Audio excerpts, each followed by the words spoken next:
상황을 설명하고 돈을 융통했고요. 바로 베이비시터를 알아보기 시작했죠. 그런데 아내가 천성적으로 내성적이고 섬세한 편인데다 산후 우울증까지 있어 좀처럼 마음에 차는 사람을 만나지 못했어요. 길면 한 달, 짧으면 사나흘 만에 베이비시터가 바뀌곤 했죠. 나중엔 업체에서 더 이상 소개해줄 사람이 없다면서 다른 곳을 알아보라고 할 정도였네요. 결국 그때부턴 아내가 조리원 동기며 아는 사람들 통해서 베이비시터를 구하기 시작했어요. 따로 인터넷 게시판에 구인글을 올리기도 했죠. 업체에서 소개받은 사람들보다 전문성이 떨어지고 문제가 있는 사람들이 대부분이었는데요. 그래도 아내는 끈기 있게 계속해서 사람을 알아봤네요. 그런 아내의 노력이 빛을 발한 걸까요? 마침내 아내의 마음에 쏙 드는 베이비시터가 나타났어요. 첫날 시험 삼아 일을 하고 갔는데 아내가 대단히 마음에 들어하더군요. 기존에 일했던 시터 아주머니보다 좀 젊은 편이라 처음엔 꺼려졌거든? 그분 외모도 좀 그렇고. 근데 확실히 나이 든 아주머니들보다 간섭하는 게 없어서 좋아. 뭘 가르치려고 들지도 않고. 딱 시키는 일만 해. 무엇보다 애들도 좋아하는 것 같고. 이번엔 느낌이 좋아, 여보. 그래? 어때? 오래 일할 것 같아? 저번에 구했던 분도 괜찮았는데 금방 그만뒀잖아. 이분은 오래 일할 것 같아. 남편이 사고로 다쳐서 본인이 돈을 벌어야 한다더라고. 생활력이 있어 보여서 쉽게 그만둘 것 같진 않아. 아내의 말처럼 새 베이비시터는 꽤나 잘 버티는 눈치였어요. 그동안 제일 길게 일했던 사람이 한 달이었는데 이 베이비시터는 장장 3개월 넘게 큰 문제 없이 일을 계속했죠. 그렇게 독방 육아에서 벗어난 아내의 상태도 눈에 띄게 좋아졌어요. 아무래도 새벽에 그 베이비시터가 아이들을 봐주면서 수면 시간이 확보된 게 컸죠. 나날이 밝아지는 아내 얼굴을 보면서 그 시터 아주머니에게 얼마나 고마웠는지 몰라요. 그래서 아내에게 보너스 좀 두둑하게 주라면서 돈을 더 많이 주기도 했죠. 정작 저는 일이 바빠 그 베이비시터 얼굴도 본 적이 없었지만요. 그러다 우연히 그 베이비시터를 마주친 적이 있었는데요. 그때 그만 제가 큰 실수를 하고 말았지 뭡니까. 서재에서 늦게까지 일을 하다가 목이 말라 1층으로 내려갔던 날이었어요. 그쯤에 애들이 이앓이 때문에 잠투정이 늘어서 베이비시터가 거의 상주하다시피 하고 있었는데요. 마침 그 시터 아주머니도 물을 마시려고 했던 건지 주방에서 딱 마주치고 말았어요. 흰 앞치마를 두른 걸 보고 시터 아주머니라는 걸 알고 인사하려고 했는데요. 별 생각 없이 얼굴을 확인했다가 그만 소스라치게 놀라고 말았습니다. 몸집이 곰처럼 커다랗고 뚱뚱한 건 아무렇지도 않았어요. 중년 여성분들 중엔 그런 분들이 많았으니까요. 근데 얼굴이 화상 자국으로 곰보처럼 얼거 있더군요. 저도 모르게 기겁하며 헉소리를 내고 말았네요. 뒤늦게 큰 실수를 했다는 생각이 들더라고요. 죄송합니다. 아무도 없는 줄 알았는데 누가 있어서. 허둥지둥 변명했지만 이미 물은 엎질러진 뒤였어요. 시터 아주머니는 아무 말 없이 저를 매섭게 노려보기만 하더군요.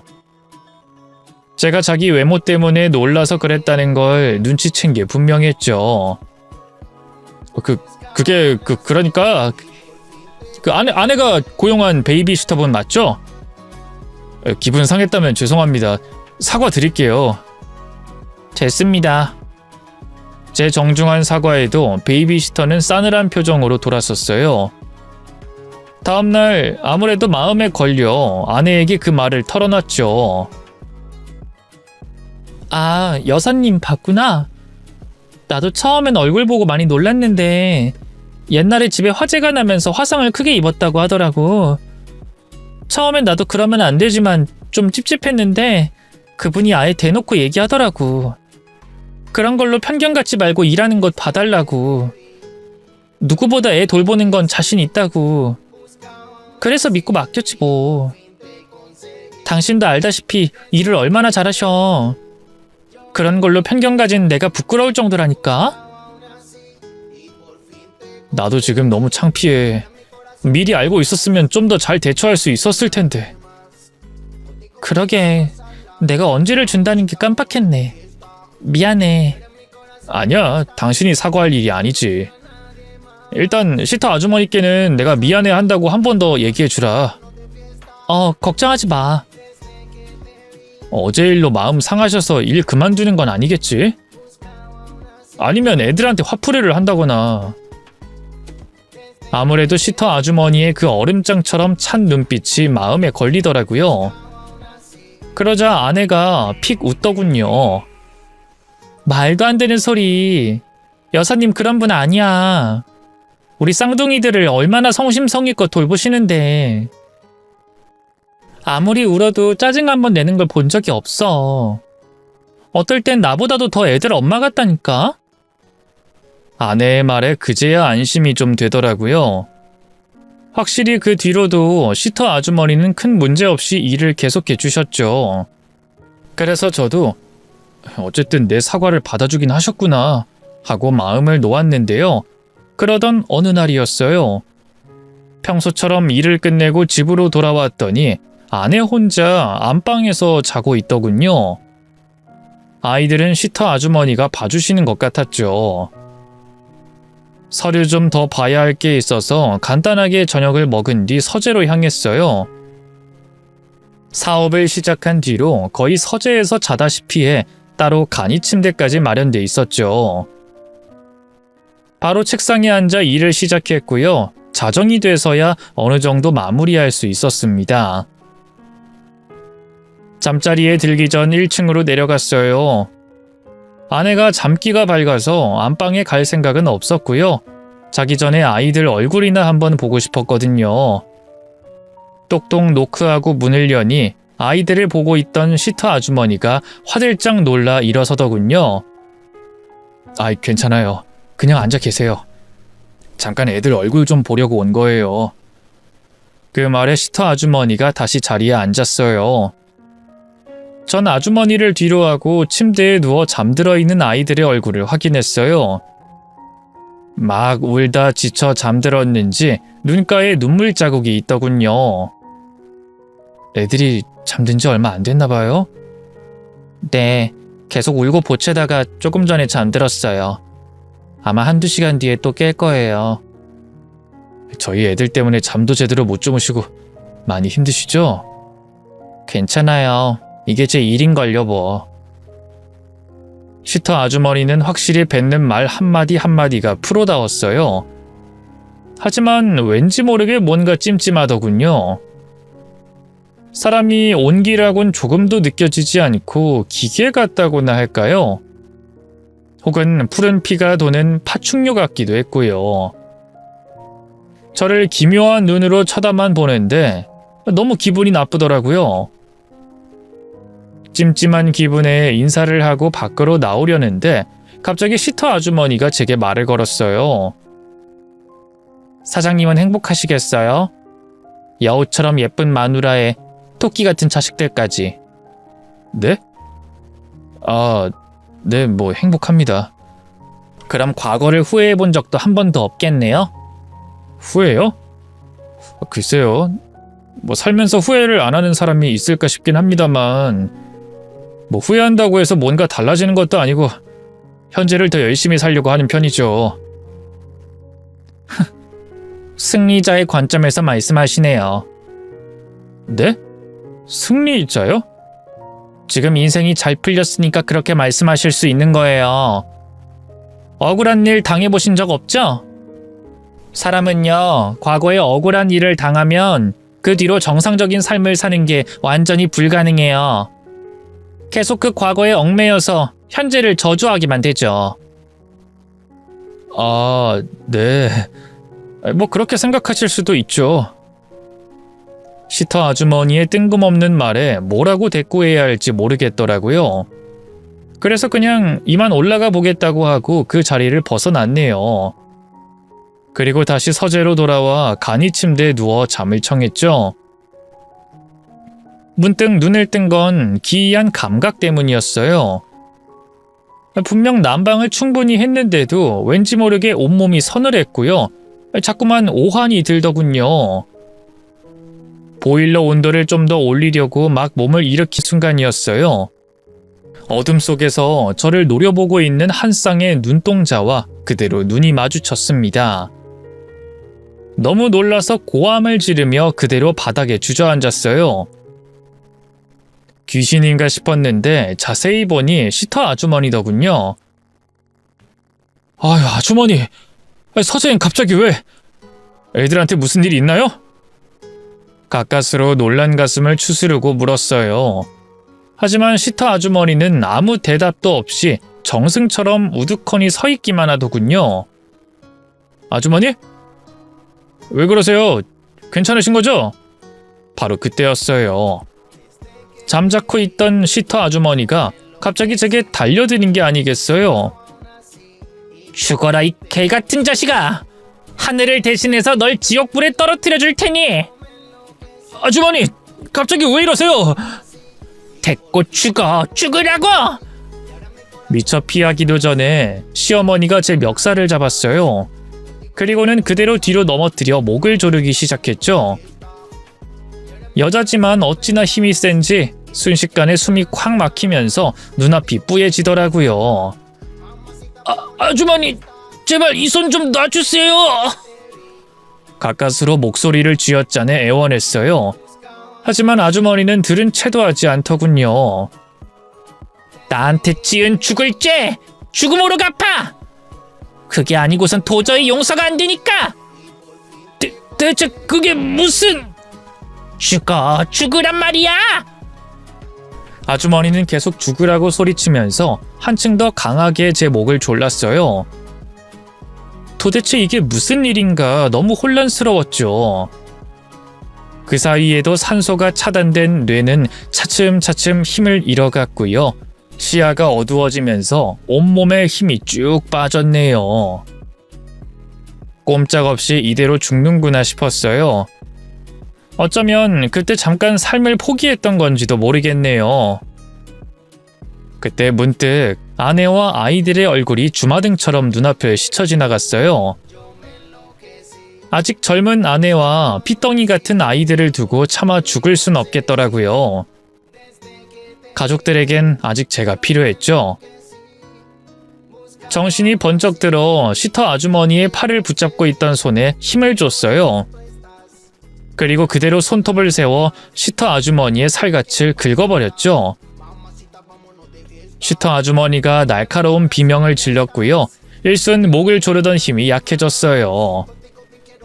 저는 그 순간을 놓치지 않고 시터 아주머니를 밀어버렸고요. 가까스로 몸을 일으켜 서재를 빠져나올 수 있었습니다. 거기 안 서? 네가 양심이 있다면 죽음을 달게 받아들여! 어디 뻔뻔하게 살려고 기를 쓰고 도망가? 시터 아주머니는 여전히 알 수 없는 소리를 하면서 제 뒤를 쫓았어요. 그 모습이 정말 악귀처럼 무섭더군요. 간발의 차로 2층 화장실로 들어가 문을 걸어 잠갔어요. 그리고 바로 112에 신고하려고 했는데 아뿔싸 핸드폰을 그만 서재에 두고 나왔지 뭡니까. 이제 어떻게 해야 하나 눈앞이 캄캄해졌어요. 1층에 있는 아내와 아이들도 걱정됐죠. 그 사이 시터 아주머니가 미친 듯이 문을 두드리기 시작했어요. 나와! 당장 안 나와! 이 개자식! 죽음으로 네 죄를 갚아야지! 어딜 쥐새끼처럼 도망가려고! 이런다고 하늘이 널 용서할 것 같아? 얼른 나와! 나오라고! 도대체 갑자기 왜 이러시는 겁니까? 왜 이러냐고? 너 정말 날 모르겠어? 어? 그렇게 시터 아주머니와 수수께끼 같은 실랑이를 하고 있을 때였어요. 갑자기 문 너머에서 아내의 목소리가 넘어오는 게 아니겠습니까? 여사님, 지금 뭐 하시는 거예요? 화장실 안에 있는 건 우리 그이 아닌가요? 그 순간 눈앞이 캄캄해졌어요. 시터 아주머니가 아내에게 덤벼들면 모든 게 끝장이라는 생각이 들더군요. 여보, 도망쳐! 저는 벼락 같은 고함을 질렀지만 이윽고 들려온 건 아내의 여린 비명이었어요. 왜 이러세요, 여사님? 이거 놓으세요. 닥쳐, 이년아! 저 새끼가 안 죽겠다면 너라도 죽어야지. 원망하려거든 네 서방을 원망해라. 이러지 마세요. 여보 도와줘요. 시터 아주머니가 아내에게 해코지를 하고 있는 게 분명했어요. 남편 된 입장에서 어떻게 가만히 있겠어요. 그렇다고 대책도 없이 벌컥 문을 열 수도 없는 노릇이었죠. 바로 그때 기발한 생각이 떠올랐어요. 통할까 의심스럽기도 했지만 죽기 아니면 까무러치기였죠. 모든 준비를 끝내고 벌컥 화장실 문을 열었어요. 그 사이 시터 아주머니가 아내 배를 타고 올라가 목을 조르고 있더군요. 이봐요, 아줌마! 저 나왔으니까 할 말 있으면 제기하세요! 제 고함에 시터 아주머니가 뒤를 돌아보자 번개처럼 달려들었어요. 그리고 그대로 시터 아주머니의 몸을 내리깔고 손에 짜뒀던 샴푸를 시터 아주머니 얼굴에 마구 비볐죠. 갑작스러운 공격에 시터 아주머니는 제대로 된 반항조차 하지 못했어요. 아, 내 눈! 너 이 새끼 무슨 짓 한 거야? 시터 아주머니는 화끈한 통증에 좀처럼 눈을 뜨지 못했어요. 저는 그 사이에 시터 아주머니의 손과 다리를 결박했고요. 얼떨떨하게 서 있는 아내에게 소리쳤어요. 여보, 얼른 경찰에 신고해, 빨리! 알겠어. 그때까지 넋이 나가 있던 아내가 허둥지둥 아래층으로 내려갔어요. 안방에 두고 온 핸드폰을 찾으러 가는 거였죠. 잠시 후 다시 올라온 아내의 손에는 스카프 여러 장이 들려 있었네요. 경찰에 신고했어. 금방 올 거래. 그리고 이거 스카프인데 일단 이걸로 묶어둘 수 있지 않을까? 아내에게서 스카프를 넘겨받아 시터 아주머니의 손과 발을 묶었어요. 시터 아주머니는 눈도 제대로 못 뜬 상태에서도 여전히 입에 담을 수 없는 온갖 막말을 쏟아내고 있었죠. 누가 봐도 복수심에 횟가닥 돈 광인 그 이상도 이하도 아니었어요. 대체 우리 가족에게 왜 이러는 걸까? 아무리 생각해봐도 알 수가 없었네요. 잠시 후 경찰이 출동했어요. 경찰이 올 때까지도 몸부림치며 난동을 부리던 시터 아주머니는 그렇게 서로 연행됐습니다. 그제야 아내가 저를 끌어안고 눈물을 흘리더군요. 여보, 괜찮아? 어디 안 다쳤지? 대체 시터 아주머니랑 무슨 일이 있었던 거야? 갑자기 왜 이런 건데? 나도 모르겠어. 자다가 일어나 보니까 서재에 들어와 있었고 내가 일어난 걸 보고 갑자기 달려와서 막 목을 조르더라고. 전에 알던 사이 아니야? 뭔가 앙심을 품은 것 같던데. 맹세코 처음 보는 사람이야. 당신도 알잖아. 내가 어디 가서 원한 살집 같은 거 할 사람이야?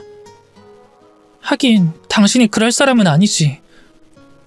대체 뭔 일인지 모르겠네. 일단 경찰분들이 서로 같이 가서 진술 좀 해달라고 하니까 갔다 올게. 당신은 집에서 애들 보고 있어. 무서우면 장모님이나 누구 불러서 같이 있고. 알겠어. 조심히 다녀와야 해? 저도 사건 관계자였기 때문에 경찰서로 가서 조사를 받았어요. 다행히 시터 아주머니와 직접적으로 대면하는 일은 없었죠. 있었던 일을 상세하게 진술한 뒤 그날 바로 집에 돌아올 수 있었는데요. 시터 아주머니는 정신 이상 증세가 의심돼 구속 수사를 받을 것 같더군요. 그 뒤로 며칠간 경찰 수사가 이뤄졌어요. 그리고 마침내 드러난 진실은 너무나 충격적이었습니다. 알고 보니 그 시터 아주머니는 제가 너무 잘 아는 사람이었어요. 혹시 눈치채신 분들이 있을까요? 그 아주머니의 정체는 다름 아닌 대학 시절 사귀었던 제 전 여자친구였습니다. 전 여자친구가 학교를 자퇴한 뒤 아예 소식도 모르고 살았는데 그 사이 참 많은 일들이 있었더군요. 불의의 사고로 화상을 입어 얼굴도 많이 망가졌고요. 그 일을 계기로 사회와의 모든 관계를 끊고 은둔형 외톨이처럼 거의 집에서만 지냈다고 하더군요. 험난한 세월에 얼굴도 확 늙어버려서 더욱더 몰라봤던 거였어요.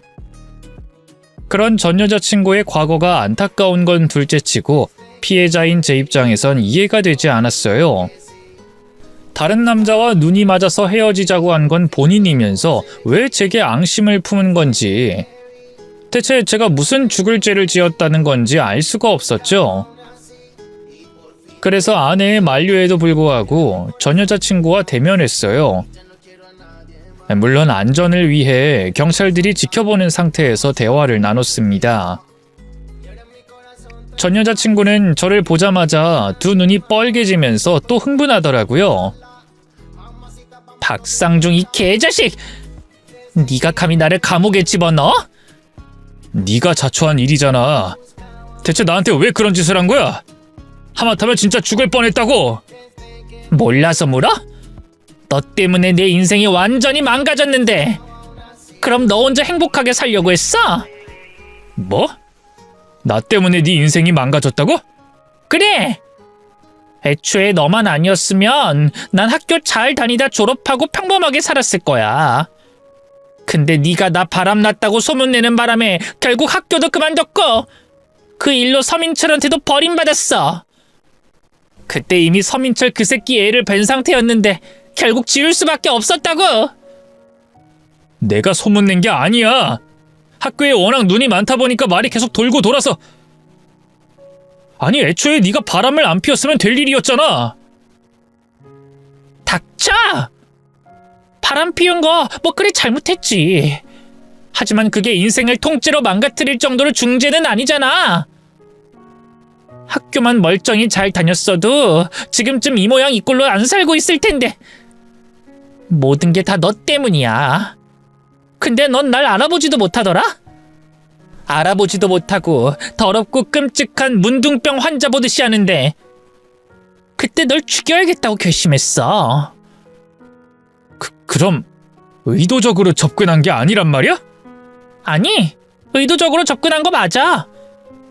내 인생 망쳐놓고 넌 어떻게 사는지 궁금했거든. 근데 생각보다 더 잘 살고 있더라.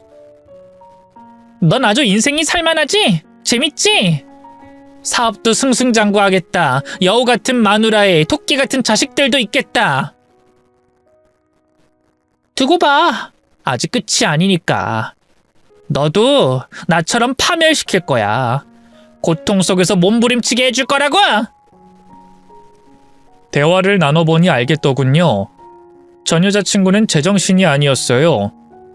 과대망상과 피해의식으로 미쳐 있었죠. 경찰이 미리 제게 언지를 주긴 했지만 설마 이 정도일 줄은 꿈에도 몰랐지 뭡니까. 혼자 악에 받쳐 한참 고함을 지르던 전 여자친구가 어느 순간부턴 눈물을 흘리면서 제게 매달리기 시작했어요. 자기야, 지금이라도 안 늦었어. 다시 나한테 돌아와 주라. 응? 그깟 쌍둥이 나는 10명이고 20명이고 낳아줄 수 있어. 내가 자기를 훨씬 더 만족시켜줄 수 있다고. 내가 얼굴이 망가지고 살이 좀 쪄서 그렇지 아직 여자로선 한창이야. 그 삐쩍 마른 마누라보단 내가 더 마음에 들 거야. 애들도 내가 잘 키워줄게. 이미 걔는 지들 친엄마보다 날 더 좋아한다고. 끈적한 손길로 제 몸을 쓰다듬는 전 여자친구를 보고 있자니 등 뒤로 소름이 끼쳤어요. 뿌리치려고 해도 어찌나 힘이 센지 좀처럼 떨궈낼 수가 없더군요. 결국 경찰들이 나서서 전 여자친구를 다시 유리창에 집어넣었네요. 너 완전히 미쳤구나. 제정신 아니야. 다신 나랑 우리 가족들 앞에 나타나지 마. 한 번만 더 이런 짓 하면 그땐 나도 가만히 안 있을 거야. 내가 너보다 사회적으로도 경제적으로도 훨씬 위라는 건 알지? 이번 일을 교훈 삼아 앞으로 나한테 다신 연락하지 않는 게 좋을 거야. 차가운 목소리로 전 여자친구에게 경고했어요. 그리고 바로 경찰서를 빠져나와 집으로 향했죠. 이제 남은 건 지리한 법적 다툼밖에 없었어요. 더는 놀랄 일이 없다고 여겼는데 충격적인 진실은 거기서 끝이 아니었습니다. 알고 보니 전 여자친구에겐 여죄가 더 있었어요. 놀랍게도 사람을 죽인 적이 있더군요. 왜 저한텐 이렇게 난리를 치면서 바람 상대였던 동기에겐 아무 해코지도 하지 않았을까 싶었는데 저를 상대로 흉계를 꾸미기 전에 이미 그 동기를 만났더군요. 충동적으로 찾아가 말다툼을 했고요. 그 과정에서 글쎄 그 동기를 살해했지 뭡니까. 그리고는 죄책감도 없이 그 동기를 야산에 묻어버리고 두 번째 목표 대상으로 저를 택한 거였어요. 어쩌면 저도 그 동기처럼 야산에 묻혔을지도 모른다고 생각하자 너무 공포스럽더군요. 감춰져 있던 살인죄까지 드러나면서 전 여자친구의 처벌은 한층 무거워졌어요. 수차례 재판 끝에 최종심에서 꽤 높은 형량이 선고됐죠. 물론 그렇다고 해도 무기징역은 아니라 언젠가는 다시 세상에 나오게 되겠지만요. 교도소에서 출소하면 또 찾아와서 해코지를 하지 않을까 두려운 마음이 들기도 합니다. 그래서 동기들 그 누구에게도 알리지 않고 아예 다른 곳으로 이사를 했고요. 전 여자친구의 출소를 대비해 이런저런 법적인 대비도 해뒀습니다. 저는 몰라도 아내와 자식들은 꼭 지켜야 하니까요. 한때는 이런 상황에 스트레스를 받아 극심한 불안장애를 겪기도 했습니다만 그래도 곁을 지켜주는 아내 덕분에 지금은 많이 이겨낸 상태입니다.